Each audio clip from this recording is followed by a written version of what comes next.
신약 245페이지 로마서 5장 12절부터 19절까지 말씀 제가 봉독하도록 하겠습니다. 12절. 그러므로 한 사람으로 말미암아 죄가 세상에 들어오고 죄로 말미암아 사망이 들어왔나니 이와 같이 모든 사람이 죄를 지었으므로 사망이 모든 사람에게 이르렀느니라. 죄가 율법 있기 전에도 세상에 있었으나 율법이 없을 때에는 죄를 죄로 여기지 아니하였느니라.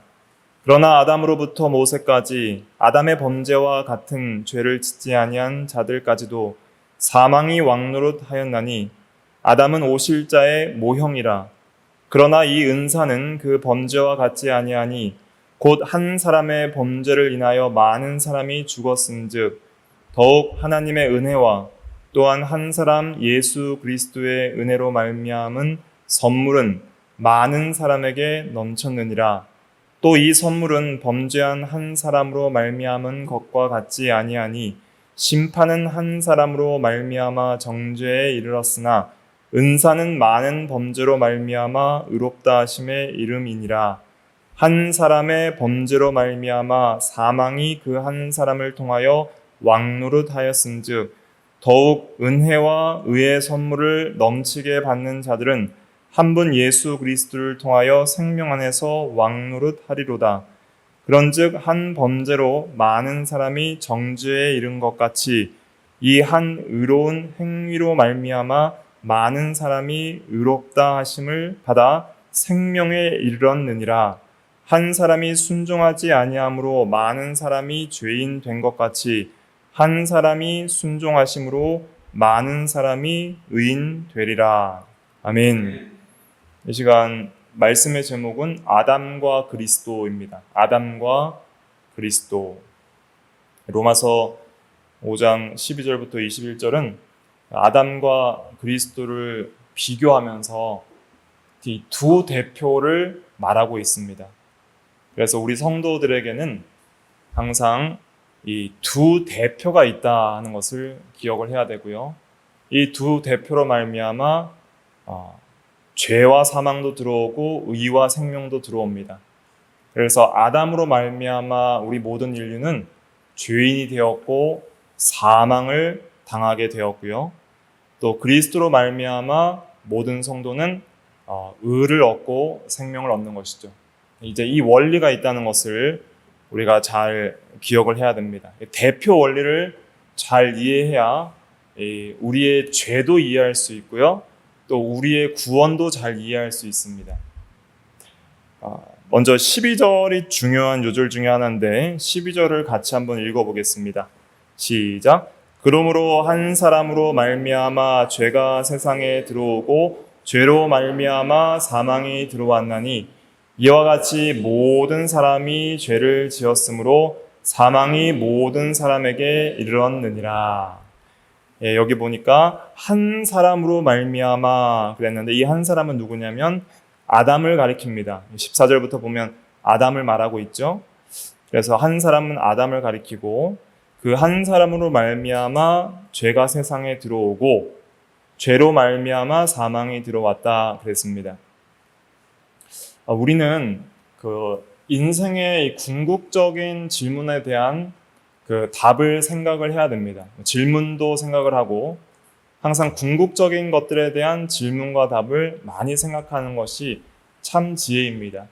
그래서 우리는 누구고 어디로부터 와서 어디로 가는지 그리고 죄와 사망은 도대체 무엇인지 왜 우리에게 있는지를 진리를 통하여서 깨닫는 것이 중요하죠. 사람이 왜 죄를 짓고요. 또 가장 중요한 건 사람이 왜 죽을까요? 사람이 왜 죽어요? 죄인이니까 죽는 거예요. 세속적인 관점에서는 그렇게 보지 않습니다. 죄랑 사망은 관련이 없다 보지만은 신학적이고 성경적인 관점에서는 인간들은 죽는 이유가 죄를 지었기 때문이에요. 세상 사람들은 죽음이라는 것은 그냥 자연스러운 현상이라 생각하지만 죽음이 자연스럽다면 왜 싫어하고 슬퍼하겠어요? 자연스러운 거 받아들이면 되죠. 근데 누구도 죽고 싶어 하지 않아요. 그리고 죽는 것은 항상 슬픔을 동반하고 고통을 동반합니다. 그러니까 죽음은 정상적인 것이 아니란 뜻입니다. 죽음은 뭔가 문제가 있다는 뜻이죠.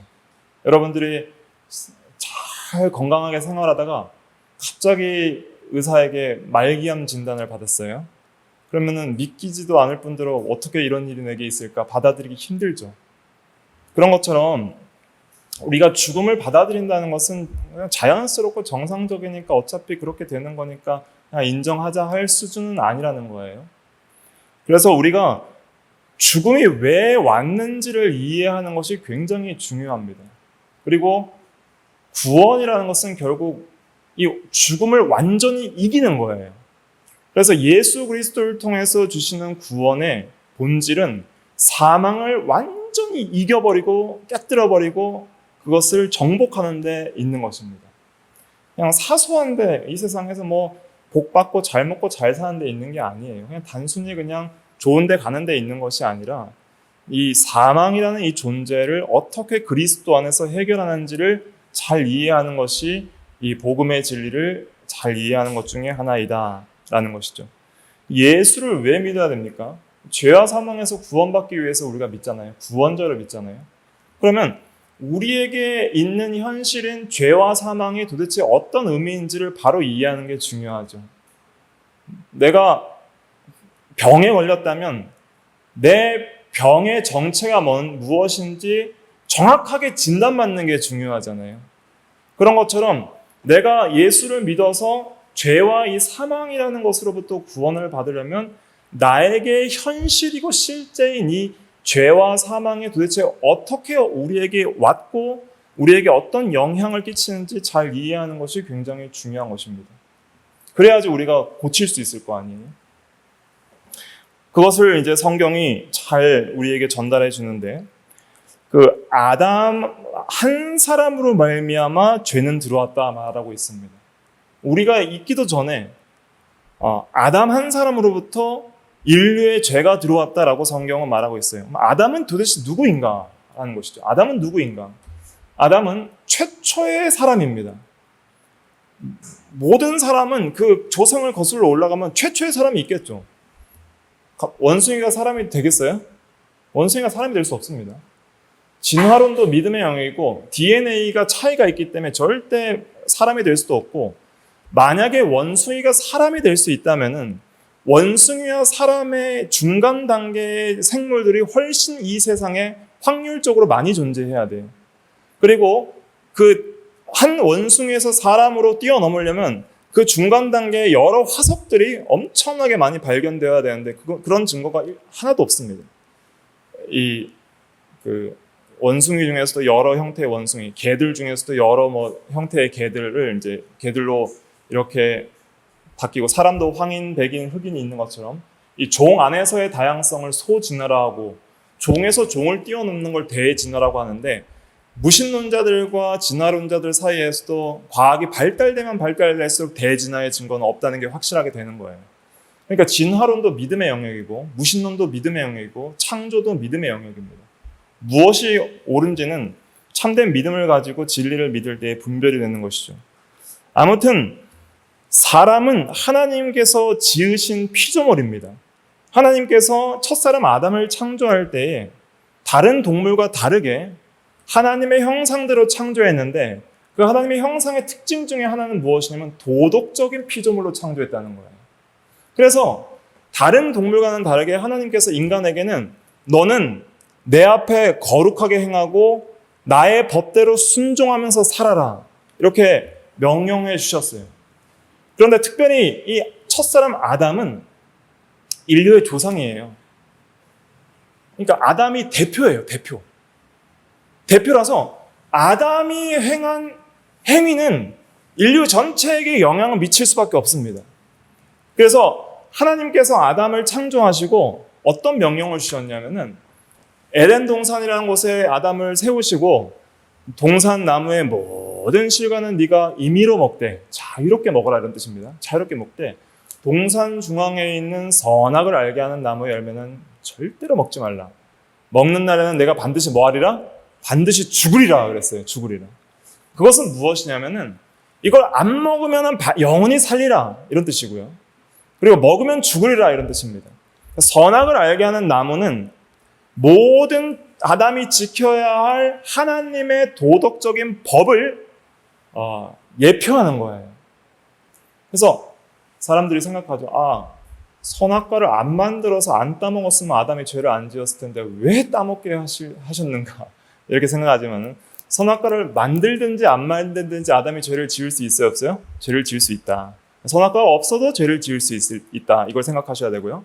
그 다음에 선악과를 통해서 하나님께서는 오히려 더 큰 복을 주셨는데, 하나님께서 선악과를 만드실 때 따먹고 죽으라고 만드셨을까요? 먹지 말고 살라고 만드셨을까요? 먹지 말고 살라고 만드신 거예요. 그래서 이 선악과를 따먹는 죄는 모든 십계명을 다 어긴 죄와 같습니다.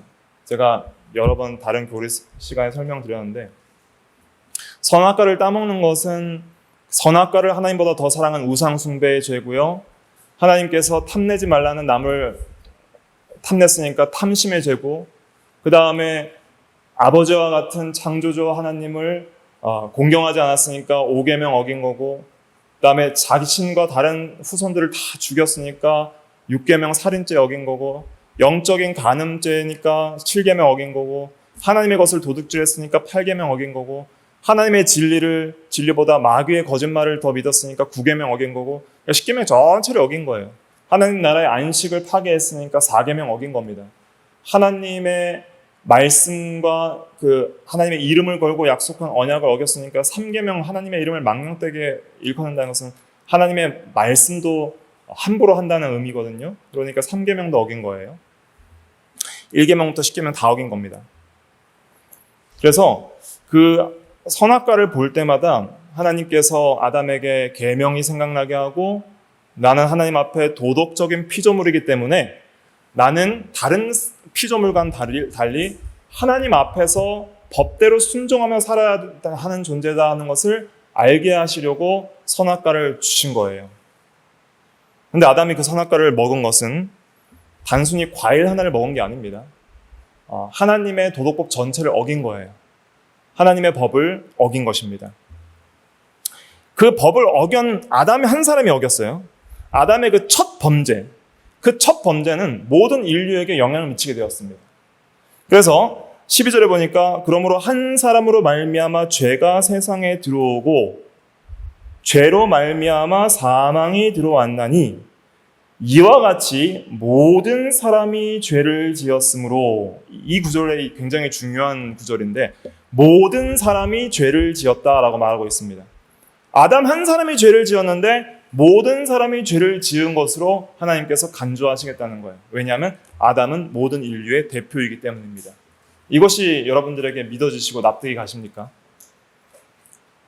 이것이 납득이 가야지 예수 믿는 것도 납득이 가는 거예요.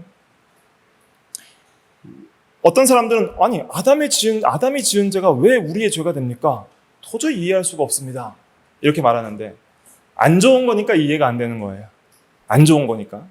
아담이 만약에 온전하게 선악과를 안 따먹고 순종했으면 우리는 그냥 값없이 거저 뭘 받았을까요? 생명을 받는 거예요. 의와 생명. 영원한 생명을 받는 거예요. 근데 아담이 실패한 결과는 아담을 대표로 한 모든 인류에게도 그대로 결과가 미치게 되고, 아담이 성공한 결과도 모든 인류에게 미치게 되는 것이 대표 원리입니다. 이 대표 원리는 우리 이 세상에서도 여러 상황에서 우리가 살펴볼 수 있습니다. 예를 들어서 우리가 집안의 가장이 어떤 실패를 했어요. 그러면은 집안 전체가 영향을 받아야 안 받아요? 받죠. 부모가 어떤 큰 잘못을 하면은 자녀도 그런 영향들을 받을 수밖에 없어요. 특별히 대한민국 대통령이 잘해서 국가 전체에 유익을 주면 국민 전체가 혜택을 받고요. 대통령이 잘못 결정하면은 국민 전체가 불이익을 얻는 것이죠. 특별히 또 대표 원리의 중요한 원리는 우리가 축구 대표팀을 들 수 있는데, 제가 2002년도 그 월드컵 당시에 고3이었거든요. 대한민국이 전국이 난리가 났잖아요. 대표팀이 한 팀 이길 때마다 전 국민이 마치 자기가 이긴 것처럼 기뻐하고 즐거워하고 또 패할 때는 막 자기가 진 것처럼 슬퍼하고 그런 걸 봤어요. 같이 응원을 하면서. 그래서 제가 부산에 있을 때인데 그 어떤 햄버거 가게에서 같이 이제 이탈리아전 때 응원을 하는데 1대0으로 지고 있다가 비겼다가 나중에 안정환 선수가 골을 넣어가지고 이제 승리를 하니까 그때 햄버거를 무료로 다 이제 제공을 해서 아주 모르는 사람들 막 다 껴안고 막 기뻐하고 그런 때가 있는데 그걸 보면은 대표팀이 이긴 건데 내가 이기고 우리가 이긴 것처럼 하나가 되어서 그렇게 기뻐하는구나 하는 것을 거기서 많이 느낄 수 있죠. 그러니까 대표 원리가 다 적용이 되는 거예요. 그래서 아담은 인류의 조상이기 때문에 모든 인류를 대표합니다. 그리고 하나님께서 그에게 주신 명령은 모든 인류를 대표한 명령이기 때문에 아담은 대표성을 가지고 자기가 행한 것이 모든 인류에게 영향을 미친다는 것을 이해하면서 행한 거예요. 그래서 아담의 범죄로 말미암아 우리가 이제 당하게 된 그 결과는 무엇이냐? 범죄의 결과가 무엇이냐면은 우리가 다 죄를 지었다는 거예요. 자, 여기서 죄를 지었다는 의미가 어떤 의미인지 잘 해석하셔야 됩니다. 12절에 모든 사람이 죄를 지었으므로 할 때에는 아담이 살았을 당시 우리가 있었어요, 없었어요? 없었죠. 그러니까 우리 스스로 짓는 자범죄라고 하는데 내가 개인적으로 짓는 죄를 자범죄라고 하는데 그 자범죄를 말하는 것이 아닙니다. 여기서 원죄를 말하는 거예요. 원죄. 모든 사람이 죄를 지었다는 것은 원죄를 가리키는데 원죄에는 두 가지 요소가 있습니다. 첫째는 죄책이고 둘째는 부패입니다. 한번 따라해 보실까요? 죄책과 부패. 죄책과 부패. 꼭 기억하십시오. 원죄라는 것은 무엇이냐면 이겁니다. 아담의 첫 범죄의 결과예요. 첫 범죄의 결과로 우리에게 주어지는 아담 안에서 대표 때문에 우리에게 주어지는 죄책과 부패가 우리 모든 사람의 죄입니다. 그것이 원죄예요. 죄책은 무엇을 가리키냐면 우리가 죄인된 신분을 가리키고 죄의 책임이 있다는 거예요. 그래서 아담 안에서 이후로 태어난 모든 인간들은 하나님이 보시기에 죄 책임이 있어요. 그래서 하나님 법정에 서게 되면 너는 죄인이라 정죄를 받을 수밖에 없는 죄책이 있어요. 이 죄책은 항상 뭘 불러일으키냐면은 정죄와 형벌을 가져옵니다. 죄책이 있으면은 반드시 정죄받죠. 죄인이라는 정죄를 받고 그 다음에 땅땅땅 사형 이렇게 형벌을 받고 그 형벌에 처해지게 되죠. 우리가 죄책이 있다는 확실한 증거가 있으니 그것이 무엇이에요? 형벌이 있다는 거예요. 그 형벌이 바로 사망입니다. 죄로 말미암아 사망이 들어왔나니 그랬죠. 이와 같이 모든 사람이 죄를 지었으므로 우리에게 죄책이 있으므로 그 죄책으로 말미암아 사망이 들어왔다는 거예요. 모든 인간은 예외 없이 한 사람도 빠짐없이 다 죽습니다. 언젠간 다 죽어요. 그게 현실이에요. 여러분들도 반드시 수십 년 지나면은 아니면 그 전에 어떤 사고로 인하여 죽을 수도 있고 때가 되면 늙어서 다 죽을 것입니다. 한 세대가 가면 또 한 세대가 옵니다. 지나가는 때가 있어요. 도대체 이 사망의 원인은 무엇인가? 자연적인 현상이 아닙니다. 모든 사람이 죽는 이유는 뭘로 말미암아 죽는 거예요? 죄로 말미암아 죽는 것이다. 그리고 도대체 그러면 그 죄가 어디서 왔느냐? 그것은 한 사람 아담으로부터 왔다. 이것이 중요합니다. 이것을 믿어야 됩니다. 그렇기 때문에 유아들도 어릴 때에 유산되기도 하고 뭔 특별한 죄를 짓지 않는 유아들도 죽게 되는 거예요. 대표 원리가 아직도 잘 이해가 안 되시나요? 북한에 태어난 아이들은 북한에 태어났다는 이유로 말미암아 김일성, 김정일, 김정은 부자의 그 독재 정치의 종로를 타고 살잖아요. 그러니까 대표가 그러니까 그렇게 사는 거예요. 근데 우리는 자유 대한민국에 사니까 우리가 자유롭게 우리가 종교의 자유, 거주의지 이전의 자유, 출판의 자유, 집회의 자유, 뭐 여러 자유를 누리면서 우리가 살잖아요. 우리도 대의민주주의잖아요. 그래서 국회의원도 대표를 뽑고 대통령도 대표를 뽑아서 정치를 하게 하잖아요. 다 대표성의 원리가 있어요. 북한에는 북한 대표가 그런 이 주체 사상을 가진 그런 김일성 영생교와 같은 사교 집단이니까, 그러니까 그 대표 아래서 사람들은 어쩔 수 없이 종살이 하는 거예요. 대표가 누구냐에 따라서 당연히 그렇게 따라갈 수밖에 없는 것이 대표 원리입니다. 그러니까 아담이 못했으니까 우리가 아담 때문에 이렇다라고 생각하지 말고, 아담이 잘했으면 어떻게 돼요? 아담이 잘했으면 우리가 복 받았을 거예요. 그러니까 대표 원리는 자연스럽게 우리의 일상생활에 스며들어 있는 원리이고, 꼭 아담에만 적용이 되는 것이 아니라 우리 가정과 국가와 사회와 전체 인간 관계에 다 적용되는 원리이기 때문에 우리가 이 원리를 잘 받아들여야 됩니다. 조상이 부자면 유산을 받잖아요. 대표가 유산을 주는 것처럼 우리도 조상이 누군가에 따라서 유산도 상속도 받잖아요. 그러니까 아담이 조상이기 때문에 아담으로부터 죄를 물려받는 거예요. 그러니까 죄책은 우리에게 전가되고요. 전가되고, 그 다음에 부패는 우리에게 전해집니다. 유전된다고 할 수가 있죠. 그래서 단순히 우리는 죄책만 가지는 존재가 아니라 본성적인 상태에 있어서 부패를 받게 되는데, 아담과 같은 성품을 닮은 존재로 태어나게 되는 거예요.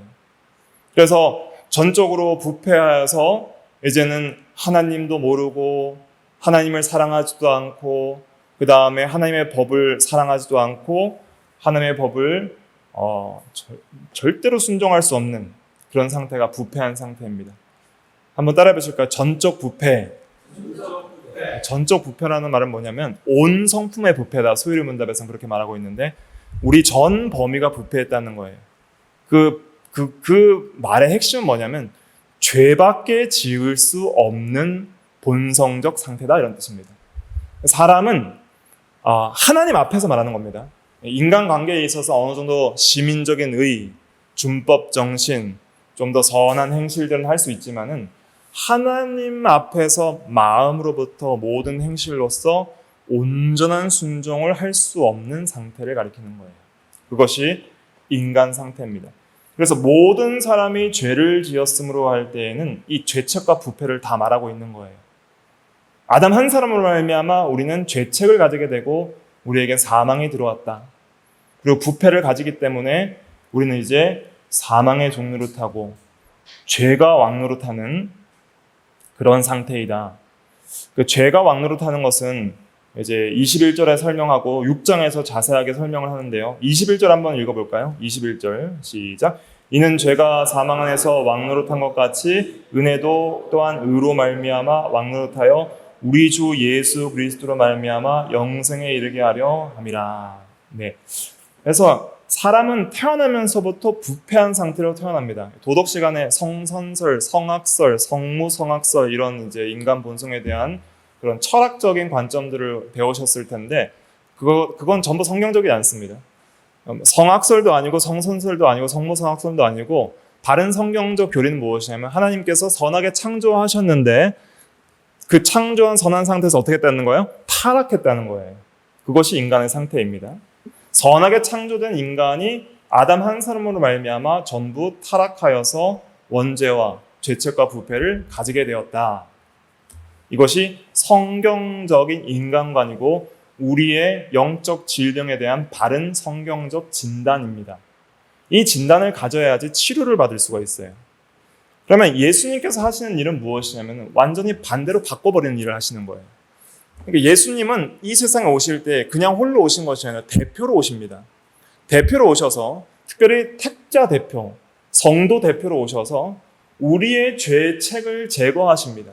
어떻게 제거하시냐면 내가 죽어야 되는데 나 대신 죽는 거예요. 그것이 십자가의 죽음입니다. 나 대신 내 죄를 짊어지고 죽으심으로 말미암아 우리의 죄책을 완전히 사해버리세요. 그래서 누구든지 예수를 믿으면 믿음으로 말미암아 의롭다 하심을 얻는다는 것은 죄책이 제거됐다는 뜻입니다. 칭의의 은혜는 죄책을 제거합니다. 부패를 제거하는 게 아닙니다. 이걸 잘 구별하셔야 됩니다. 칭의의 은혜는 뭘 제거하는 거예요? 죄책을 제거하는 겁니다. 잘 이해하고 오셔야 됩니다.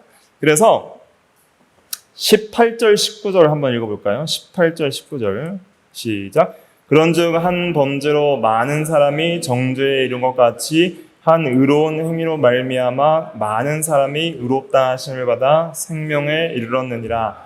한 사람이 순종하지 아니함으로 많은 사람이 죄인 된 것 같이 한 사람이 순종하심으로 많은 사람이 의인 되니라. 한 범죄 아담의 범죄로 말미암아 많은 사람은 전 인류를 가리킵니다. 많은 사람이 정죄, 너는 죄인이라, 이런 정죄에 이뤄서 이제는 사망의 형벌을 받는 것 같이 한 의로운 행위는 예수님의 전생의 완전한 순종을 가리키는 거예요. 예수님이 전생애 동안 한 번 순종했다는 뜻이 아닙니다. 전생의 완전한 순종을 한 의로운 행위로 본 거예요. 완전했기 때문에 하나로 요약할 수 있죠. 전생의 완전한 순종으로 말미암아 온전히 의를 이루셔서 의롭다 하심을 받는데, 이 18절에 한 의로운 행위를 잘 해석을 해야 되는데, 전에 옛날에 능동순종과 수동순종에 대한 교리를 말씀드렸죠. 그래서 전생의 한 온전한 순종인데 두 가지 측면이 있다 그랬어요. 그래서 예수님께서 이 땅에서 온전하게 순종하셨는데, 첫째 순종은 뭐냐면 우리를 대신하여 죽으신 거예요. 이 세상에서 고난받다가 죽기까지 하나님 앞에 복종하시면, 이것을 이제 수동적인 순종이라고 하는데, 이것이 왜 수동적이냐면은 예수님께서 적극적으로 무엇을 한 것이 아니라 이제 하나님께서 부과하신 그런 형벌과 그 다음에 징계를 당하신 것이죠. 예수님께서 당하신 것이기 때문에, 죽음을 당하신 것이고 고난을 당하신 것이기 때문에 수동적인 순종이라 이렇게 표현을 하고, 그 다음에 예수님께서 이 생애 전 생애 동안 온전히 우리를 대신하여서 능동적으로 하나님의 법을 온전히 순종해 주셨어요. 그 온전히 순종하신 것이 능동적인 순종이다 이렇게 표현을 합니다. 그래서 예수님께서 이 세상에서 하신 두 가지 중요한 측면인데, 첫째는 우리 죄를 대신 짊어지시고 고난받고 죽으신 거예요. 그래서 일평생 고난받으시고 죽으신 것은 내 죄를 대신한 형벌을 받으셔서, 이제는 예수님이 그렇게 죽으셨으니까 우리는 이제는 형벌 받을 필요 있어요, 없어요? 없다는 거예요. 어떤 형벌을 말하냐면 최종적인 지옥 형벌을 가리키는 겁니다. 최종적인 지옥 형벌. 그 다음에 우리가 천국에 들어가려면 죄책만 제거돼서는 안 됩니다. 천국에는 의인들만 들어가는 곳이기 때문에 적극적으로 우리가 의롭다 하심을 받아야 돼요. 의가 전해져야 돼요. 그래서 예수님께서 이 세상에서 온전히 순종하신 그 완전한 순종, 적극적으로 하나님의 법을 순종하신 순종은 의이기 때문에 예수를 믿는 모든 자들에게 그 의를 전가시켜 주십니다. 그래서 예수를 믿으면 법적으로 두 가지 사건이 일어나는데, 죄전가와 의전가가 이루어져요. 한번 따라해 보실까요? 죄전가, 의전가. 죄전가, 의전가. 그래서 내 죄는 예수님께 전가돼서 내 죄 대신 예수님이 죽으시고 죄가 사해집니다. 그 다음에 죄책만 제거되는 것이 아니라 우리가 의를 획득해요. 의를 얻어요. 내 의가 아닌 외재적 의라고 하는데, 예수님께서 대신 순종하신 그 순종의 의를 오직 믿음으로 말미암아 내가 받아 가짐으로 나는 예수님의 의를 가지죠. 그래서 이 의를 가지고 이제 하나님 앞에 서는 거예요. 그래서 천국에 들어가고 의인이라 인정을 받는 것입니다. 그래서 이 칭의를 통해서 우리는 죄책과 또 적극적인 의를 획득하여서 의인이라 인정을 받는 놀라운 구원의 은혜를 얻게 돼요. 자, 예수님이 하신 것이죠. 예수님이 죽으셨지 내가 죽었습니까? 예수님이 순종했지 내가 순종했습니까? 근데 그 예수님의 죽음을 내 것으로 인정해 주시고, 예수님의 그 온전한 의로운 순종을 내 것으로 인정해 주셔서 내가 그냥 오직 믿음으로 값없이 의롭다 하심을 받는 것은 무슨 원리로 인한 거예요? 대표 원리로 인한 거예요. 대표 원리. 예수님이 대표로, 아담 대표가 실패한 일, 불순종함으로, 죄를 지음으로 말미암아 우리에게 주어진 죄책과 부패, 그리고 영원한 형벌, 이것들을 이제 예수님께서 우리 택자 대표로서 그것들을 다 이제는 회복시키는 일을 하시는데, 첫째로는 이제 법적인 면에 있어서 죄책을 해결하시는 면이 칭의이다. 이걸 먼저 기억을 하시고, 그 다음에 부패는 어떻게 해요? 부패는 이제 우리가 예수를 믿음으로 말미암아 이제는 주님 안에서 믿음으로 살아가면서 점점 이 세상에서 해결해 나가도록 하시는 거예요. 그래서 부패는 중생으로부터 시작해서 이제 가장 중요한 건 성화로 해결해 나가는 것입니다. 성화로서 점점 해결해 나가다가 이제 우리 소유를 문답 오늘 예배전에도 읽었듯이 육체의 죽음을 통해서 영혼이 완전히 영화롭게 될 때 부패가 완전히 사라지고요. 그 다음에 영혼의 부패는 그렇게 육체의 죽음을 통하여 사라지고 육신적인 부패는 부활 때에 완전히 해결이 되는 거예요. 그래서 이 부패를 해결하는 과정을 이제 로마서 6장, 7장, 8장에서 자세하게 다루고 있고요. 그다음에 칭의면을 이제 3장, 4장, 5장에서 자세하게 다루고 있는 것입니다. 그래서 먼저 이제 칭의를 말하면서 이제 6장으로 넘어갈수록 이제 부패를 어떻게 해결하는지를 이제 하나씩 얘기를 하는데 오늘은 이제 이 칭의면만 좀 말씀을 드리고 마치도록 할 텐데 자, 예수를 믿으면은 예수를 믿으면은 값없이 의롭다 하심을 받는 이 원리가 어떤 원리에서 오는 거예요? 한번 따라 보실까요? 대표 원리. 대표 원리. 더 자세하게 풀면은 대표 연합의 원리입니다. 대표 연합이라는 것은 우리가 아담 안에 있고요. 그리스도 안에 있다는 거예요. 그래서 아담이 행한 일도 우리에게 영향을 미치고 그리스도가 행한 일도 우리에게 영향을 미친다. 이것을 잘 이해해야 됩니다. 그래서 예수를 믿음으로 말미암아 우리가 왜 값없이 의롭다함을 받게 되는가? 그게 왜 가능한가 하는 것은 대표자이시기 때문에 가능한 것입니다. 왜 아담이 죄를 지은 게 내 죄가 되는가? 대표자이기 때문에 가능한 것입니다. 그래서 그 대표 원리를 통해서 모든 인간은 사망에 이르고 죄책과 부패를 가져오게 된 거예요. 그런데 예수를 믿음으로 말미암아 우리는 의롭다 하심을 얻고 이제는 영원한 생명을 얻게 됩니다. 영원한 생명. 앞으로 이 영원한 생명에 대해서도 좀 더 자세하게 살펴봐야 되는데 아무튼 우리가 예수를 믿음으로 이제 의롭다 하심을 받고 죄책이 사해졌어요.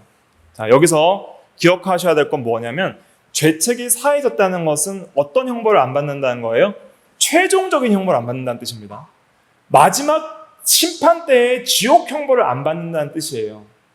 그러면 칭의받은 성도라고 할지라도 이 세상에서 우리가 죄를 지으면 반드시 뭐가 있을까요? 반드시 징계가 있습니다. 그리고 현세적인 하나님께서 그 죄에 대한 형벌을 내리세요. 그래서 예수 믿었다고 해서 칭의받았다고 해서 죄책이 사해졌다고 해서 마음대로 살아서는 안 됩니다. 우리는 이제는 오히려 칭의받은 은혜에 감사해서 거룩하게 살아가야 돼요. 그게 인간의 참된 행복입니다. 그 인간이 참으로 행복하고 정상적으로 살아가는 것은 의롭게 사는 거예요. 물고기가 물 밖으로 나가면 좋아요, 안 좋아요? 싫죠. 괴롭죠. 도덕적인 피조물인 인간이 죄 짓고 살면 싫고 힘든 거예요. 그러니까 의롭게 살 때 진짜 행복한 건데 우리가 만약에 죄를 지으면 반드시 하나님께서 구원받은 자녀들은 이 현세에서 죄값 다 치르고 가게 하십니다. 왜냐하면 천국 가서 죄값 못 치르잖아요. 그러니까 이 현세에서 죄값을 다 치르게 하시는 거예요. 그래서 예수 믿는 사람들이 죄 지으면 더 고통을 많이 받아요. 불신자들은 형통하게 내버려 두실 때가 많아요. 그래서 우리는 왜 악인들을 심판하지 아니하십니까? 라는 성경 구절을 많이 보는데 왜 악인들은 마지막 심판 때 한꺼번에 몰아서 받기도 하시는 거예요. 현세적으로 악인들이 이 세상에서 심판을 받기도 하지만은 완전 범죄를 저지르고 죽는 사람들도 마지막 심판 때 앞에는 너 완전 범죄 저질렀지? 현세에 받지 않은 죄까지 몰아서 심판하노라 하고 더 큰 심판이 최종적으로 부여됩니다. 근데 우리는 최종적인 심판을 피했기 때문에 안전해요. 안전하다고 방심부주의하고 나태하고 교만해서 안 되는 이유는 무엇이냐면 우리는 현세적으로 이제는 하나님 앞에서 살아가는 존재들입니다. 예수를 믿는 모든 사람들은 하나님 앞에서 구원받은 은혜에 감사하며 살아야 되는데 우리가 만약 죄를 짓잖아요. 즉각 매를 때리십니다. 죄를 짓는 그 순간부터 매를 때리십니다. 영혼의 흑암과 고통과 괴로움을 경험하게 하시고요. 죄를 지면 항상 이 고통이 동반됩니다. 악인에게는 평강이 없다는 것처럼 고통이 동반되고 질병으로 치시든 경제적인 어려움으로 치시든 인간관계의 고통으로 치시든 어떤 것으로 치시든 실패를 통해 치시든 반드시 치십니다. 그 매는 어떤 매예요? 사랑의 매예요. 놀이터에서 친구들이 여러 명이 장난을 쳤는데 다 잘못으로 했다 치면은 혼낼 때는 자기 아들만 혼내잖아요. 자기 자식만 혼내잖아요. 그런 것처럼 왜 하나님이 성도들만 즉각 현세에서 매를 때리시냐면 사랑하는 자기 자녀이기 때문에 징계가 없으면 사생자여 버림받은 자라 그랬잖아요. 그러니까 하나님께서 우리를 즉각 징계하신다는 것을 우리가 깨닫고 항상 우리가 경계하고 항상 조심하면서 하나님 앞에 거룩하게 살도록 힘을 써야 됩니다. 한 가지 소망은 징계 후에 우리가 회개하면 즉시 회복시켜 주시고 우리가 죄를 지은 만큼 다 때리시진 않고 항상 감해 주시는 은혜들이 있다는 것이죠. 하지만 절대 교만하지 말아야 될 것은 내가 죄를 지으면은 하나님이 용서는 해주세요. 죄를 짓고 회개하면 용서해 주세요. 그리고 그 용서란 의미는 천국을 들어가지 못하게 버리시지 않는다는 뜻이죠. 죄를 지으면 용서해 주신다는 것은 하나님과의 관계를 안 끊으신다는 뜻이에요. 내가 죄를 지었잖아요. 하나님 죄송합니다. 용서해 주세요. 그럼 하나님이 그래 용서해 준다 하고 용서해 주시죠. 네, 용서하는데 뭐는 맞아야 돼요. 매는 맞아야죠. 제가 그 옛날에 대구에 살 때 이제 피아노 학원을 다녔습니다. 달서구 송현동에 살 때 초등학교 4학년인데 피아노 학원을 잘 가야 되는데 그 피아노 학원 옆에 미니카 트랙이 있었어요. 미니카를 제가 좋아해서 학원을 몇 번 빠지고 미니카를 굴리다가 집에 갔어요. 근데 이제 오늘 피아노 학원 잘 갔다 왔냐? 그러니까 이제 두 가지 고민이 들었어요. 거짓말을 해서 이 위기를 모면할까? 솔직히 말하고 혼날까? 고민했지만은 그때 솔직하게 말해야 되겠다는 생각이 들어서 쉽게 말해 거짓말하지 말라 했으니까 솔직하게 제가 사실 피아노 학원을 가지 않고 미니카 트랙에서 놀았습니다. 그렇게 말을 했어요. 근데 이미 아버지는 다 전화를 통해서 내가 학원을 안 갔다는 것을 알고 있는 상황이었어요. 거짓말했으면 더 혼났겠죠. 근데 네가 솔직하게 말해서 내가 용서해주지만 잘못한 거에 대해서는 뭘 맞아야 된다? 매를 맞아야 된다. 매를 가볍게 맞았어요. 한두 대. 그리고 이제 다시는 내가 이제 그렇게 하면 안 되겠다고 학원을 이제 그만뒀는데 그래서 이제 제가 피아노를 잘 못 치게 됐습니다. 아무튼 중요한 건 무엇이냐면은 반드시 하나님께서 우리를 용서해 주시고 관계를 끊지 않지만은 매는 때리신다. 다윗의 예를 보세요. 다윗이 밧세바와 간음하고 우리아를 죽였잖아요.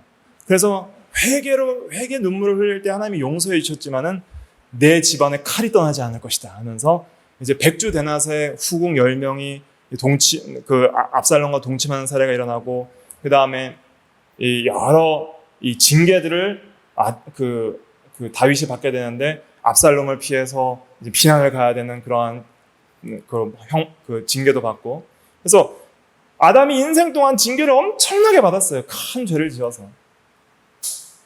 사랑의 징계입니다. 그래서 이제 그 예수 믿는 도라는 것은 이제 하나님과의 관계에서 이제 오게 되는 거예요. 그 구원이라는 것은 이제 하나님과의 관계 설정에서 오거든요. 하나님과 우리는 이제 사랑의 관계요, 아버지와 자녀 관계요, 그리고 이제는 가족 관계이기 때문에 하나님으로부터 여러분들이 절대 떠날 수 없다는 것을 명심하십시오. 그리고 그 하나님과 끊어질 수 없는 관계는 예수 그리스도의 칭의 때문에 오는 거예요. 내가 잘한 어떤 성화 때문에 오는 것이 아니라 예수 그리스도의 그 오직 대표 원리를 통한 죄책을 사하시는 대신 형벌 받으신 것과 온전한 순종의 공로를 통해서 내가 예수를 믿음으로 칭의받은 그 칭의 때문에 나는 영원히 하나님의 자녀가 되는 것이고요. 또 영원히 하나님과 끊어질 수 없는 관계를 맺게 됩니다. 이것이 얼마나 감사하면서도 두려워할 일인지를 아셔야 되는 거예요. 항상 하나님이 저와 여러분들을 불꽃 같은 눈동자로 살펴보십니다. 내 자녀가 믿음으로 살아가며 거룩한 행실을 살아가는가, 마음으로부터 죄악된 생각을 하는지 다 지켜보십니다. 그러니까 우리가 하나님 앞에 얼마나 거룩하게 살아야 될까요? 그리고 죄를 지면 반드시 뭐 하신다고요? 매 때리십니다. 이번 죄는 하나님이 좀 적당히 피해 가시는 것 같다 생각하시면 안 돼요. 반드시 매를 때리시는데, 근데 좀 이렇게 기다렸다가 때리시는 경우도 있죠. 그러니까 아이가 잘못했을 때 부모가 즉각 안 때리고 좀 참고, 너 경고 한 번이다, 다음에 한 번 더 그러면 진짜 매 맞아, 이렇게 했는데 계속 그러면 이제 매를 때리는 것처럼 우리가 뭐 즉각 계속 심각한 매를 맞으면 살아남을 존재가 없잖아요. 그러니까 하나님이 적당히 이렇게 경고 정도로, 적당히 마음의 양심의 가책과 이런 불안과 고통과 여러 가지 문제를 통하여 경고 정도로 끝냈다가 계속 죄를 지으면 한 번에 몰아서 한 대를 때리시기도 합니다. 그렇기 때문에 우리가 이 칭의 교리를 가르치면은 사람들이 자유방종하여서 막 마음대로 살지 않겠느냐라고 오해하는 사람들이 있는데 절대 그런 것이 아니라는 것이 칭의 교리라는 것은. 칭의 교리라는 것은 오히려 우리로 하여금 하나님 앞에 감사해서 더욱더 하나님과의 관계에서 끊어질 수 없기 때문에 더욱더 두렵고 떨림으로 우리의 구원을 이뤄나갈 수밖에 없게 하는 그 교리가 칭의 교리다. 그래서 칭의 교리는 항상 성화와 함께 같이 가는 놀라운 교리다 하는 것을 로마서를 통해서 더 자세하게 배우게 될 것입니다. 그래서 6장부터 가면은 더 자세하게 우리가 어떻게 살아야 될지를 배우게 될 것입니다. 오늘 증거할 내용들이 많은데 오늘은 간단하게 여기까지만 하고 마치도록 하겠습니다. 기도하겠습니다.